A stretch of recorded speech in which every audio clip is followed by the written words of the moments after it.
How do you do?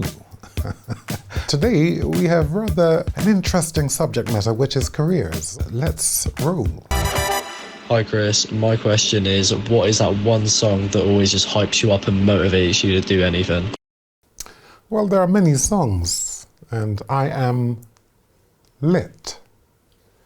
So let's say we're talking about Bob Marley. Selassie is the chapel.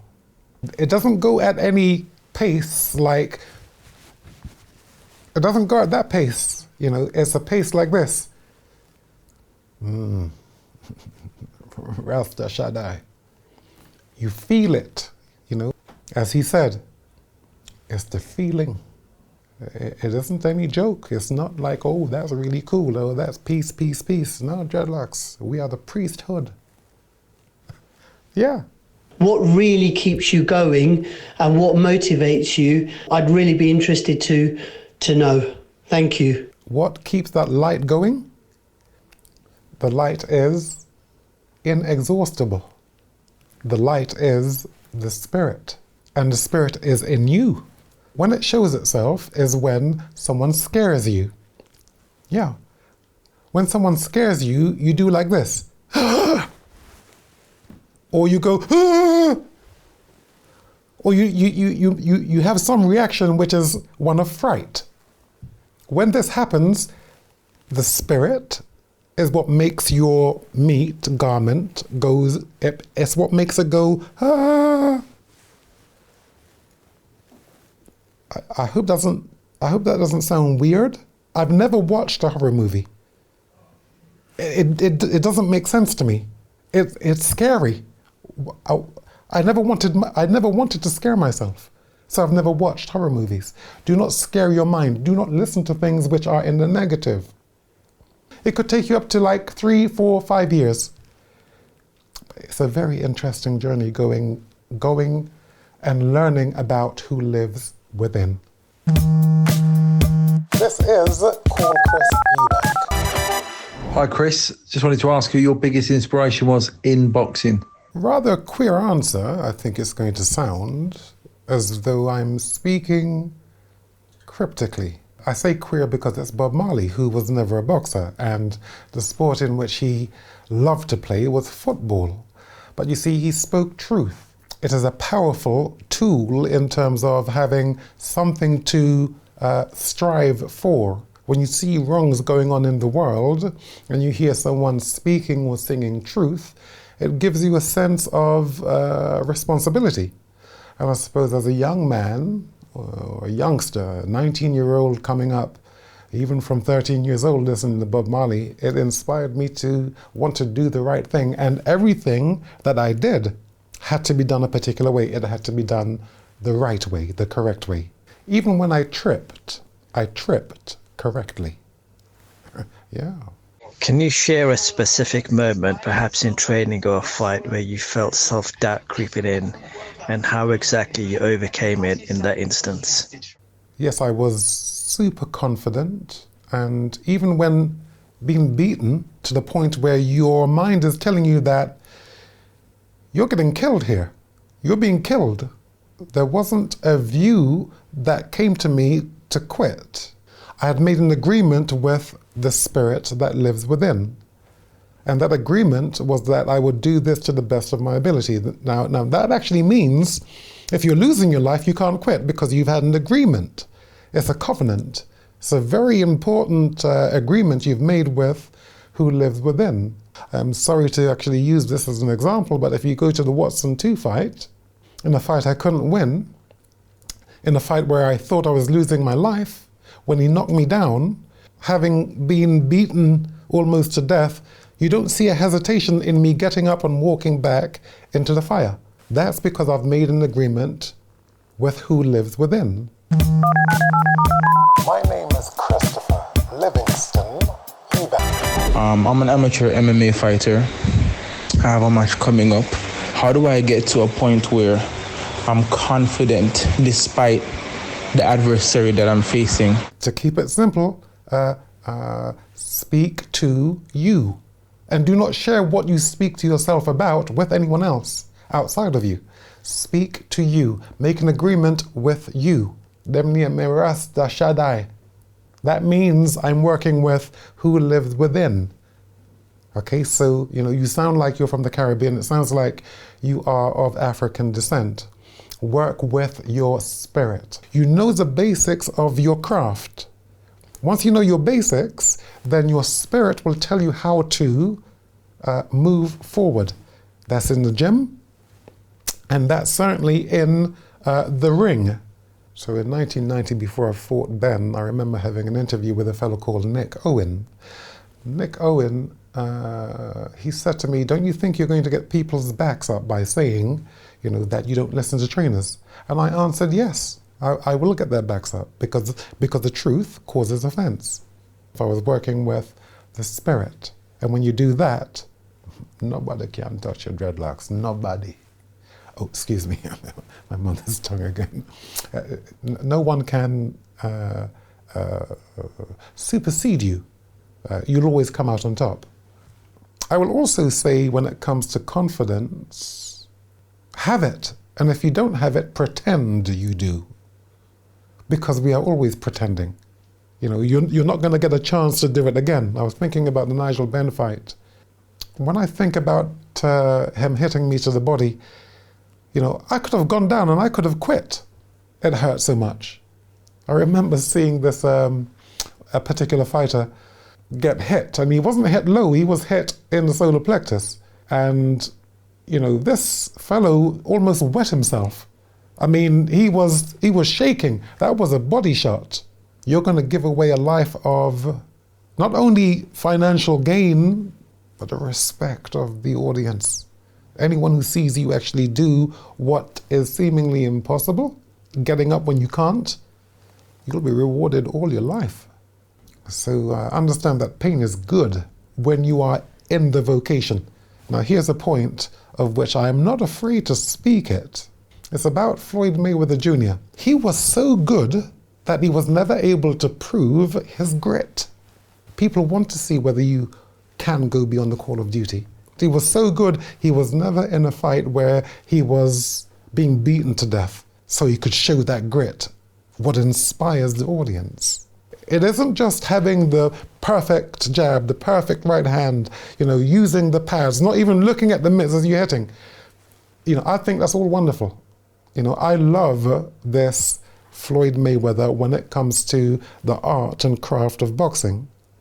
Unfortunately, he wasn't able to show us the rookie, the guy who doesn't have anything left, but he doesn't give up. When things go wrong, as they sometimes will, when the road you're trudging seems all uphill, when the funds are low and the debts are high and you want to smile, but you have to sigh, when care is pressing you down a bit, rest if you must, but don't you quit. For you see, life is queer with its twists and turns, as every one of us sometimes learns. And many a failure turns about where he might have won had he stuck it out. So don't give up, though the pace seems slow. You may succeed with another blow. After all, success is failure turned inside out. The silver tint of the clouds of doubt, and you never can tell how close you are. It may be near but seems so far.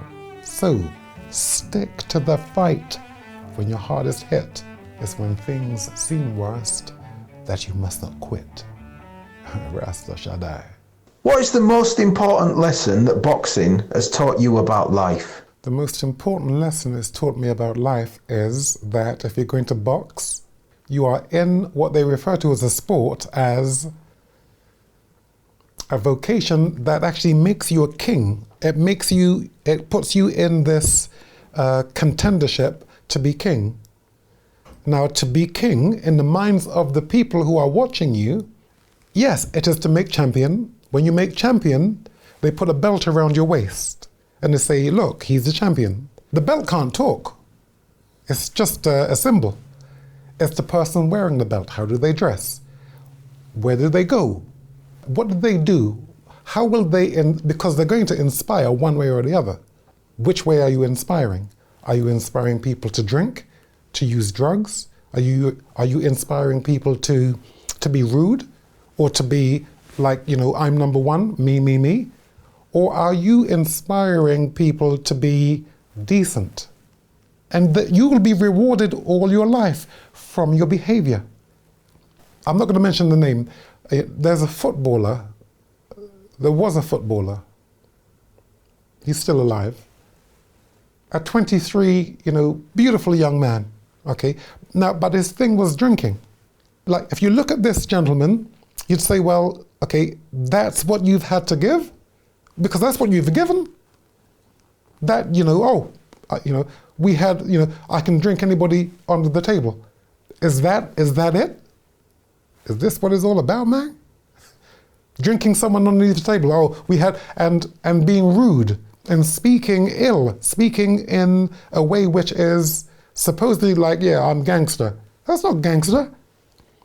Gangster is when you're English, is when you're British. When I say British, I mean the behavior, the conduct. I'm talking about style, majesty. I'm talking about grace. Being cool under fire. Understanding that whatever your response, that light shining on that belt of which you're carrying is going to actually show you and how you behave as a champion. Because as you get older, all what you've done is going to actually be with you. It's going to come back and it's going to haunt you. This is Call Chris Eubank. Good evening, Mr. English. I'm just wondering, what advice would you give your younger self? The advice I would give to my younger self is to be kind, to be graceful, to be patient, not to envy, not to boast, not to be proud, not to be rude, not to be self-seeking, not to be easily angered, and to keep no record of wrongs. When I was 19 years old, we're going to play a clip, and this clip is of me actually speaking to some friends of mine. I wrote a letter by doing some type of like tape, of which I would send, but I would mix it with music. So you may find it quite interesting. I think you're going to like this. Let me know in the comments. Without a love to call my own murder. Yeah, man. Them whole time rhythm there, them just make a man just skip and dip and just prance to the musical hit, Is one born with a warrior code, or can it be learnt, acquired? Everyone is born with it, but what are your teachers teaching you? Unfortunately, the society doesn't teach you about self. It teaches you about how to work within a system, whether it's painting and decorating, whether it's art, whether it's science, whether it's finance. They teach you how to work within a system. So the warrior's code is actually within you. Yes, it is within you. Gideon's book of Metaphysics guides you to it. Look up who I'm talking about. The warrior is strong, yet his sleep is fragile. His wisdom, an amalgamation of precedent, yet his decisions cannot be based on the frailties of man. He is rather fueled by divine inspiration, ascending from the heart. He knows not anger, and only fears the unknown. The warrior does not judge, for his true assignment is to deliver evidence of superior behavior to the creator of all men. The warrior is a creature of irony, for his genuine task is to ensure peace. The warrior does not dream of frontiers, he only sees horizons. The true warrior knows, accepts, and embraces above all integrity, which is his course in life, reason and the application of reason, which is his only weapon, and forgiveness, the one true cleansing virtue, the superstar of virtues. And only when one can fully absorb these most divine of all virtues can one at last see how impossible and futile it is to make war. The warrior's code. I will give you the answer to whatever question you ask. Chris, good evening. How are you? Excellent. My name is Andrew. I'm also of Jamaican descent, so you done know already how the things steer. Rasta Jedi. Tongue sometimes gets the best of me. I sometimes face challenges simply based on race. How do you overcome similar challenges in the business arena now that you've stepped away from the ring as an active fighter? Anyone who would look at you and judge you on your color, once you feel that, so I'm not talking about intellectually you see it, if you even feel it, it's true that they are holding your color against you or your style or your ethnic cool. If they're doing that, say nothing, but know that they are being or they're showing their ignorance.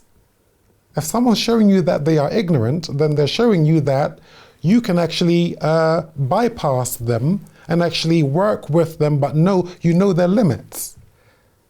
When a person shows you that they are in any way racist or bigoted, they're showing you that effectively you are going to supersede them because they will stay stuck in that energy. So right away through my career, how did I do it? I was always inspired by the entire nation of media telling me that I was the opposite of what I was portraying. They spoke so disparagingly about me, they mocked me, and I adored it because I didn't read any of it. All I was interested in fact, was the pictures. How did the pictures look? Because I knew the articles would be misrepresenting. They were making me controversial, and that was making me more fascinating. How's this guy? He keeps on coming back, but he's supposed to be an idiot. He's supposed to be a show-off. He's supposed to be arrogant. Yet every time I listen to him, he's always speaking sense, decency. He's always speaking correctly. Well, he's got to be arrogant. He dresses like this, and he carries a cane, and he drives the truck. But he's arrogant. That's not arrogance. That's called style. If you don't like my style, well, I'm sorry, you don't understand style like I do. But I'm not supposed to now shrink to make you feel comfortable, which reminds me, I should tell you, our deepest fear shouldn't be that we are inadequate. Our deepest fear should be that we are powerful beyond measure. For you see, it is our light, our light, that should most frighten us. We ask ourselves, who am I to be brilliant, talented, fabulous, and gorgeous? Well, actually, who are you not to be? You see, after all, you are a child of the universe. The world will not be served by your playing small. There isn't anything enlightening about shrinking, so others around you won't feel insecure. For you see, we were born to make manifest the glory of God which is within us. And when we let our own light shine, we unconsciously allow others to do the same. And in liberating ourselves from our own fears, our presence automatically liberates others. Yeah, be humble with it. But you don't let anyone make you feel as though you are lesser than them or anyone. You stand your ground. Yeah, you stand firm. Christopher Livingston Eubank here. Which 5 books in your life have you read that have made a definitive difference in your outlook? Well, you know, here's the wonderful thing about the question you've just put to me. It's not 5 books. You can do it in 1 book. But you've got to be advised and steered in how to actually use this book of metaphysics. So when I say metaphysics, I mean abstract theory which has no basis in reality. Yet it works. It's a spiritual book. There's an acronym for the book. The acronym is B, basic, I, instructions, B, before, L, leaving, E, earth. Start in Proverbs. Do not try to understand everything. Just keep on reading along and stop when you do understand. And also, because it's a spiritual book, what you do is you ask for guidance. You say to the book, would you guide me? Book of Metaphysics. Guide me, please. And the book will guide you. And as I say, it is the one book that I have studied. What or who has been the biggest inspiration in your life so far? The one who lives within. The one who lives within is how I've been able to achieve all of these seemingly, fantastic things. In some cases, I went against what the spirit likes, and I paid the price for that misbehavior. It is patient, it is kind. It doesn't envy, it doesn't boast. It isn't proud, it isn't rude. It isn't self-seeking. It isn't easily angered, and it keeps no record of wrongs, and it still wants you to talk. So if you're still talking, whatever you're going to say is going to be good. Yeah, it's going to be like James Brown. It's going to be good. That's right. Gentlemen, ladies, thank you for the questions. I look forward to getting more questions because I think I can help one or two people, or maybe 3 or 4.